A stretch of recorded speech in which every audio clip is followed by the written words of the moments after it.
Welcome to the Prayagraj institute. आज हम लोग बात करेंगे कॉन्टिनेंटल ड्रिफ्ट थ्योरी के बारे में। आखिर ये थ्योरी है क्या, इससे जो है जियोग्राफी के फील्ड में क्या जो है फ़ायदा पहुंचा, उसको जानेंगे। उसको जानने से पहले जो है हम ये जानेंगे कि आखिर इस थ्योरी को दिया किसने था। तो इस थ्योरी को देने वाले जो शख्स थे वो थे अल्फ्रेड वेगनर। अल्फ्रेड वेगनर की कहानी काफ़ी दिलचस्प है। जैसा कि हम जानते हैं कि इस धरती पे जो है वो दो तरीके के लोग पाए जाते हैं। एक वो जिनको जो है जीते जी जो है वो प्रसिद्धि मिल जाती है, और एक वो जिनको मरने के बाद मिलती है। ठीक। एक तीसरी क्राइटेरिया भी होती है जिनको जीवन में कभी प्रसिद्धि मिलती भी नहीं है। ठीक। तो एक्चुअली जो दूसरी क्राइटेरिया है जिनको मरने के बाद प्रसिद्धि मिलती है, उसमें नाम आता है अल्फ्रेड वेगनर का।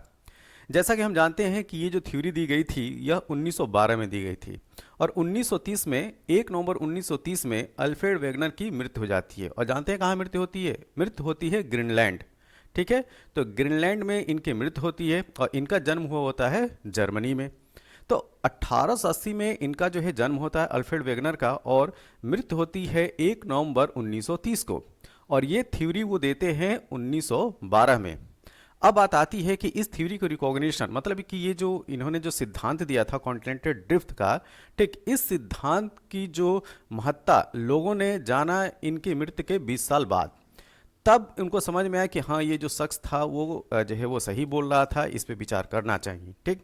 जब तक ये जीवित रहे और अपनी ये थ्योरी जब ये देते थे, बताते थे, बहुत सारे कॉन्फ्रेंसेस में जाते थे, तो लोग इनका जो है उपहास करते थे, मजाक उड़ाते थे। ठीक है।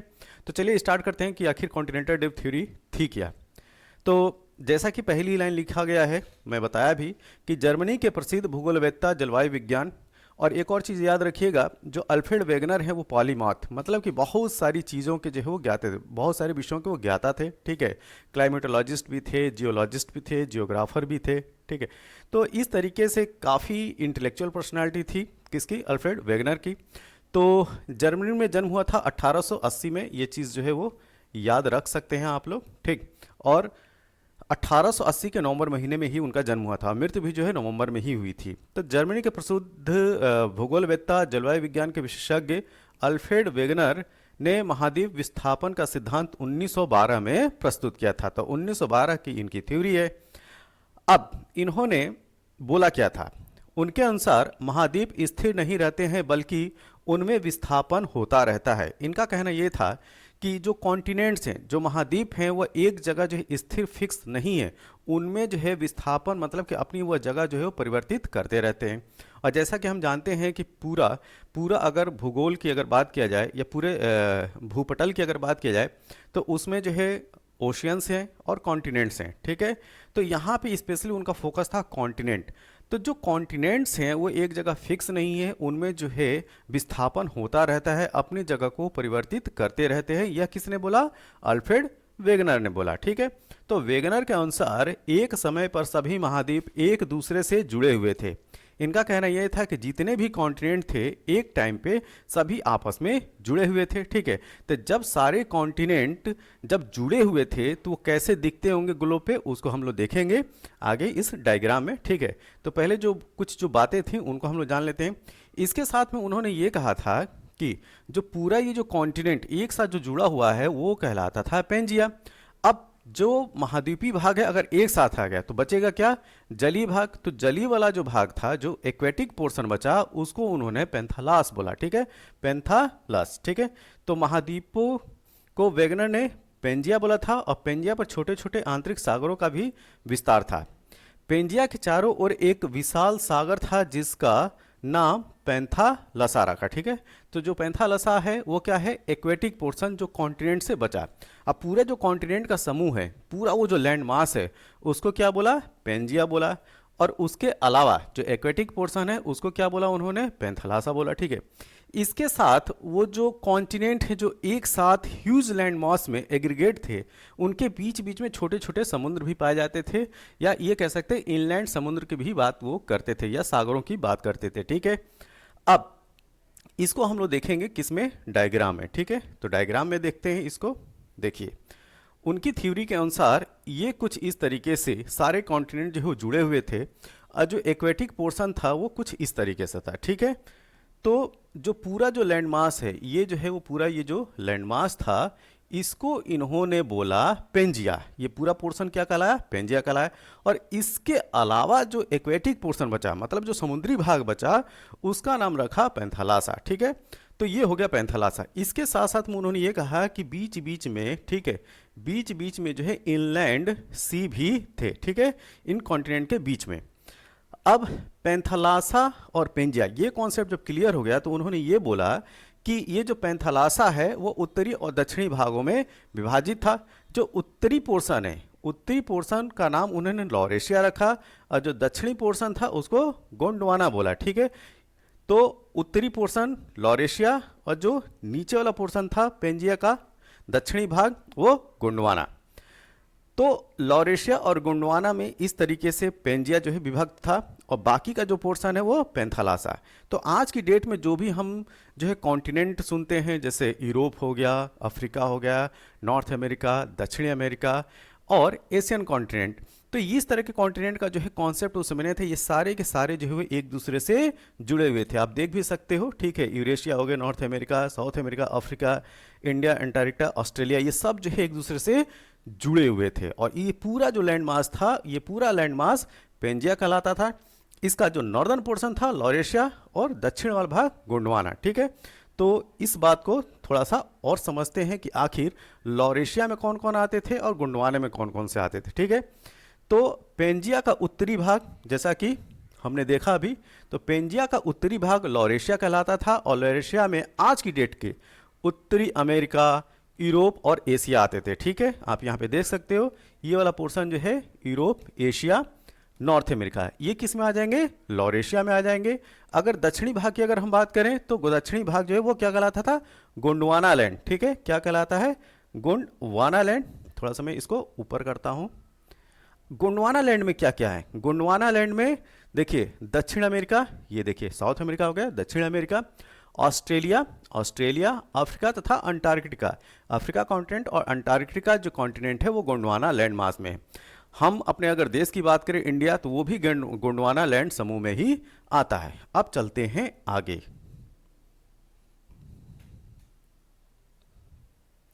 अब देखिए, आखिर ये जो कॉन्टिनेंट की जो ड्रिफ्टिंग हुई, विस्थापन हुआ, आखिर वो कौन सा टाइम पीरियड हुआ जब से ये कॉन्टिनेंट ड्रिफ्ट किए?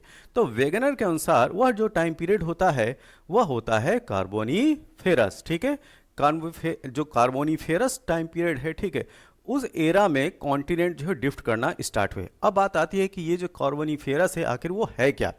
जिस तरीके से हम लोग दिन को जो है घंटों में बांटते हैं, ठीक है, मिनट में बांटते हैं और सेकंड में बांटते हैं, उसी तरीके के पृथ्वी का जो जीवन काल है वह बहुत सारे इपॉक, एरा और पीरियड्स में बांटे गए हैं। तो उसी में आता है कार्बोनीफेरस। ठीक है, तो जो कार्बोनीफेरस टाइम पीरियड है वो जो है एक तरीके का जो है वो एक टाइम पीरियड है, जो कि जो पृथ्वी का जो टाइम, अगर जियोलॉजिकल टाइम स्केल देखेंगे पृथ्वी की उत्पत्ति से लेके आज तक, ठीक है, तो उसमें जो प्रोटियोजोइक मिलेगा, पेलियोजोइक मिलेगा, मिसोजोइक मिलेगा, और अभी जो रिसेंट की अगर बात करें तो नियोजोइक मिलेगा।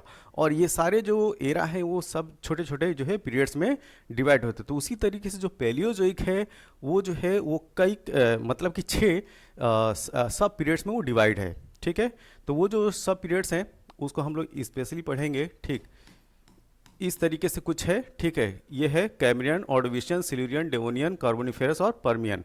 जब ये पेलियोजोइक एरा खत्म होता है तो मीसोजोइक आता है, जिसमें कि डायनासोर्स जो थे हैं वो काफ़ी डोमिनेंट होते हैं।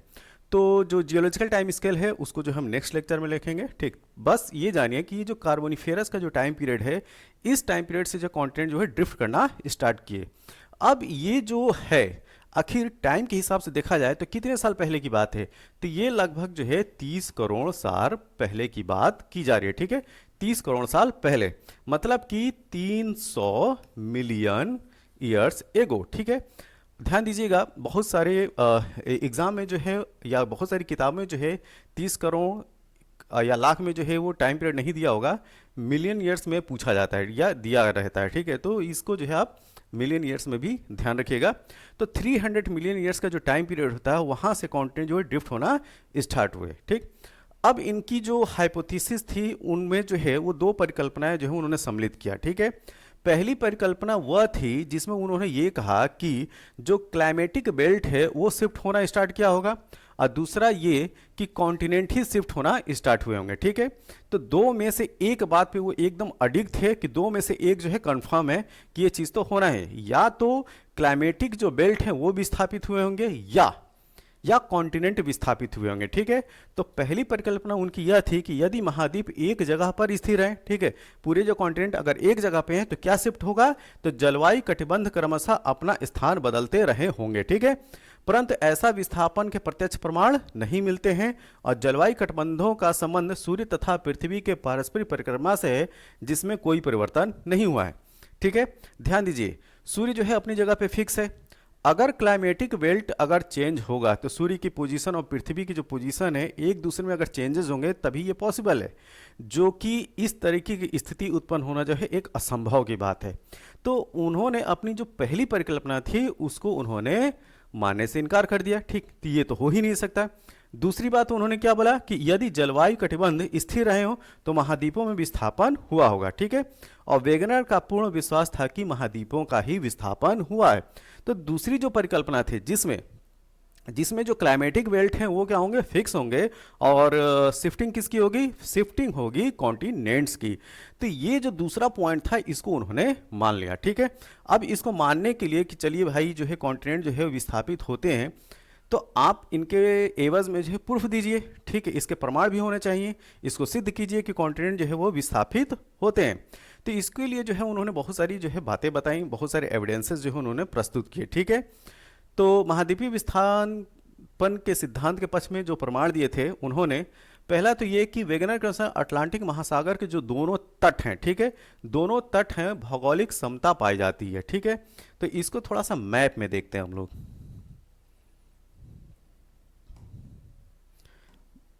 मैप में देखते हैं, ग्लोबल मैप में। ठीक है, यहाँ पे आप आइए, ये देखिए। ठीक है, उन्होंने ये बोला कि जो अटलांटिक ओशन है, आप यहाँ पे देख सकते हैं, ये है अटलांटिक ओशन, ये है अटलांटिक ओशन। उन्होंने ये बोला कि अटलांटिक ओशन के जो दोनों तट हैं, ठीक है, ईस्ट और वेस्ट, उनमें जो है भौगोलिक समता पाई जाती है।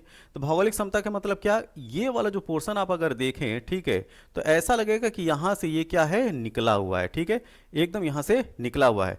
तो ये जो प्रमाण जो है वो सिद्ध करते हैं कि ये कॉन्टिनेंट जो है एक दूसरे से जुड़े होंगे। ठीक, फिर इसी के साथ जो नेक्स्ट वो जो बात करते हैं,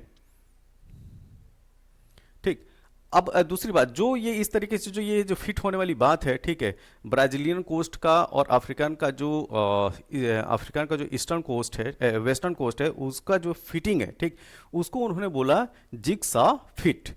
दूसरा पॉइंट उन्होंने ये रखा कि अटलांटिक महासागर के दोनों तटों की जो चट्टानें हैं उनकी संरचना और आयु जो है वो एक ही युग की है। तीसरा, अटलांटिक महासागर के दोनों तटों पर पाए जाने वाले जीवाश्मों में समानता पाई जाती है। ठीक है, तो इसको थोड़ा सा हम लोग मैप में देखते हैं, इस वाले मैप में।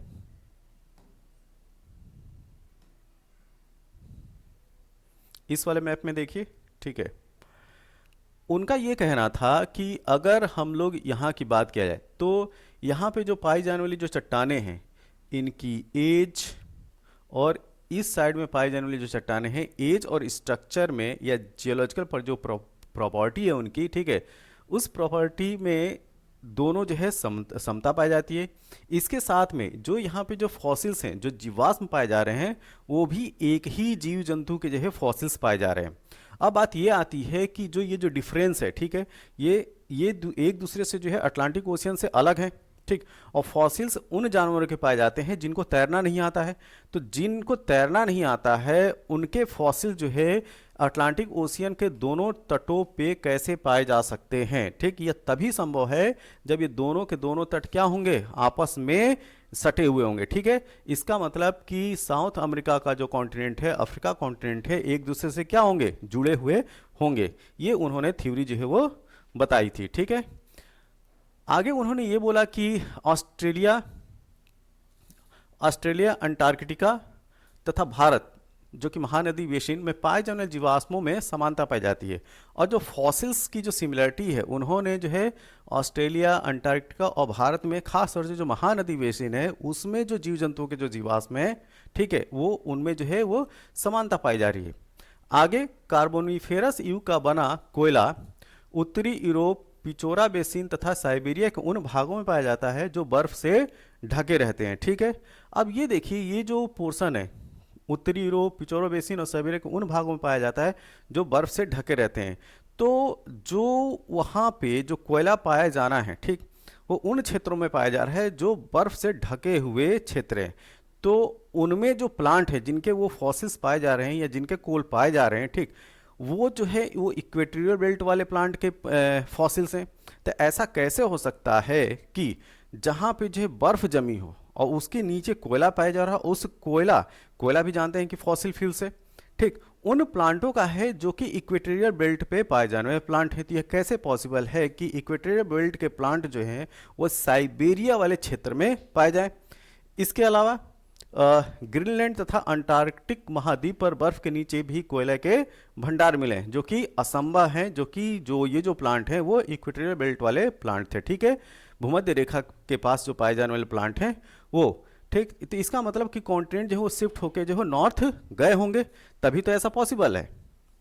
ब्राजील के पठार, कांगो बेसिन, भारतीय प्रायद्वीप तथा ऑस्ट्रेलिया के मरुस्थल में हिम नदी द्वारा निर्मित भू आकृतियां हैं। ठीक है, अब ब्राजील के पठार, कांगो बेसिन और भारतीय प्रायद्वीप की अगर बात की जाए तो ये क्या है, इक्वेटर के पास वाले क्षेत्र हैं। और इक्वेटर के पास पे हिम नदी, ग्लेशियर्स के जो है वो निशान कैसे मिल सकते हैं। ठीक है, तो यहाँ पे तो बर्फ जमने का या बर्फ की बात करना जो है असंभव है, क्योंकि इक्वेटोरियल बेल्ट पे हाई टेम्परेचर होता है और हाई टेम्परेचर पे जो है बर्फ का पाया जाना असंभव है।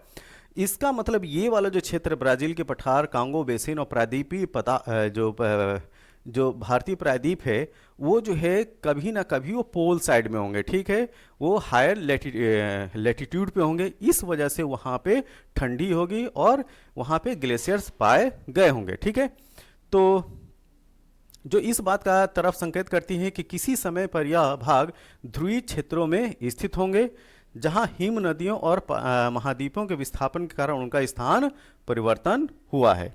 नेक्स्ट हम बात करते हैं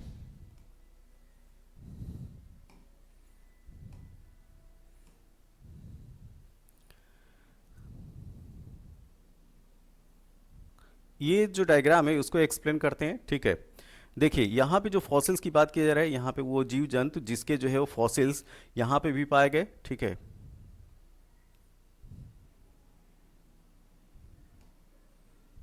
मतलब कि साउथ अमेरिका में भी पाए गए और अफ्रीका में भी पाए गए। तो ये था साइनोग्नेथस, इसका नाम याद रखिएगा। ठीक है, एनसीईआरटी की बुक में भी दिया हुआ है इसका नाम। ठीक, तो साइनोग्नेथस, ठीक, यह जो है इसका फॉसिल्स यहाँ पे भी और यहाँ पे भी। ठीक, तो इसके अलावा जो फॉसिल्स रिमेन्स ऑफ मीजोसॉरस, तो साइनोग्नेथस और मीजोसॉरस ये सब जो है मीसोजोइक टाइम पीरियड के जो है वो जानवर थे। और इनके फॉसिल इस साउथ अमेरिका कॉन्टिनेंट और अफ्रीका कॉन्टिनेंट दोनों जगह पे पाए गए। इसी के तरीके से ग्लॉसोप्टेरिस की बात की जाए तो ग्लॉसोप्टेरिस जो है एक फर्न है। ठीक, इसके फॉसिल जो है अंटार्कटिका में भी पाए गए, अफ्रीका में भी पाए गए, ऑस्ट्रेलिया में भी पाए गए, इंडिया में भी मिला है और इधर साउथ अमेरिका में मिला है। इसका मतलब ये सारा ये जो कॉन्टिनेंट है, ठीक है, जैसा कि हम जानते हैं कि ये गोंडवाना लैंड का पार्ट था। ठीक, तो ये सारे एक दूसरे से जुड़े हुए हैं। ठीक है, तो साउथ अमेरिका कॉन्टिनेंट होगा, अफ्रीका कॉन्टिनेंट होगा, इधर एशिया की बात करें अंटार्कटिका और ऑस्ट्रेलिया। तो किसके फॉसिल से, ग्लॉसोप्टेरिस के पाए जाने की वजह से ये एविडेंस क्लियर होता है। ठीक, इसके अलावा बात करें हम लोग किसको, थेराप्सिड लिस्ट्रोसॉरस। ठीक है, तो इसके फॉसिल जो हैं मिले हैं अंटार्कटिका में, इंडिया में और अफ्रीका में।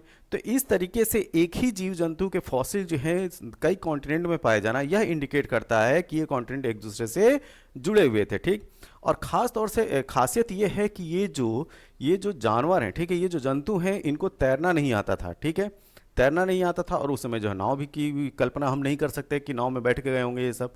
ठीक, क्योंकि मानव ही नहीं था और मानव की ही देन है क्या, नाव। तो ये जो कुछ एविडेंसेस थे एल्फ्रेड वेगनर का, जो वो सिद्ध करता है कि कॉन्टिनेंट एक दूसरे से जुड़े हुए थे। ठीक है, अब बात यह आती है कि कॉन्टिनेंट एक दूसरे से जुड़े हुए थे, तो वह कौन सा फोर्स था जो इनको मूवमेंट करने पे जो है मजबूर किया या मूवमेंट हुआ जिसकी वजह से, ठीक। यहीं पे वेगनर की कहानी जो है वो फेल हो जाती है, वेगनर इस चीज़ को एक्सप्लेन नहीं कर पाते हैं। तो अपनी बात को जो है जस्टिफाई करने के लिए वो जो तर्क देते हैं उनको पहले हम लोग देख लेते हैं। तो महाद्वीपों के विस्थापन के लिए कितने बल की आवश्यकता है, उसकी व्याख्या वेगनर नहीं कर पाए। उनके अनुसार महाद्वीपों का उत्तर की ओर विस्थापन गुरुत्वाकर्षण बल के द्वारा होता है, ठीक है। उनका कहना ये था कि जो नॉर्थ साइड में महाद्वीप, जो कॉन्टिनेंट मूव कर रहे हैं वो ग्रेविटेशनल पुल की वजह से कर रहे हैं, ठीक है, जो कि असंभव है। जो ग्रेविटेशनल पुल है वो एक स्ट्रांग फोर्स नहीं है, और इतना उसमें ऐसा नहीं हो सकता कि ये कॉन्टिनेंट को ही क्या करे, नॉर्थ या साउथ में विस्थापित कर सके। तो इनकी जो थ्योरी है वो जो है वो मानी नहीं गई। दूसरी बात उन्होंने ये कहा कि पश्चिम और पूर्व, ठीक है, जैसे कॉन्टिनेंट जो है ईस्ट और वेस्ट में जो ड्रिफ्ट हुए उसका कारण उन्होंने ज्वार भाटा बल को बताया, ठीक है। तो ज्वार की वजह से वो कॉन्टिनेंट के जो ईस्ट या वेस्ट कोस्ट हैं, ठीक है, उस पर बार बार जो है वो अटैक करते हैं, ठीक। तो ज्वार भाटा फोर्स की वजह से कॉन्टिनेंट विस्थापित हुए, ये भी बात जो है वो डाइजेस्ट करने वाली नहीं थी, क्योंकि ज्वार भाटा में इतना फोर्स नहीं होगा कि वो कॉन्टिनेंट को क्या करे, वो शिफ्ट कर सके, ठीक है। तो ये जो दोनों बातें थी, नॉर्थ की तरफ या साउथ की तरफ मूव करना या ईस्ट वेस्ट की तरफ कॉन्टिनेंट का मूव करना, जो है दोनों की दोनों बातें जो है लोगों ने नहीं माना, जो उन्होंने कारण दिए, ठीक।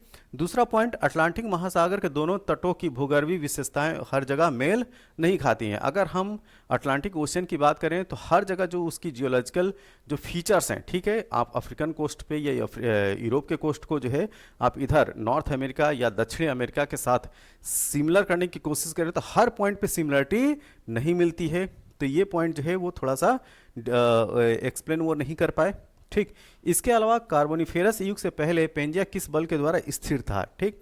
इन्होंने बोला कि जो कॉन्टिनेंट हैं वो एक दूसरे से जुड़े हुए थे, कब, कार्बोनिफेरस में। अब बात ये आती है कि कार्बोनिफेरस के बाद ही वो ड्रिफ्ट करना क्यों स्टार्ट किए, उसके पहले भी तो ड्रिफ्ट किए होंगे, ठीक। तो वो कौन सा फोर्स था जिसकी वजह से ये सारे कॉन्टिनेंट जो है वो एक जगह फिक्स्ड स्थिर बने हुए थे, ठीक। तो ये जो तीसरा पॉइंट था इसको भी एक्सप्लेन नहीं कर पाए।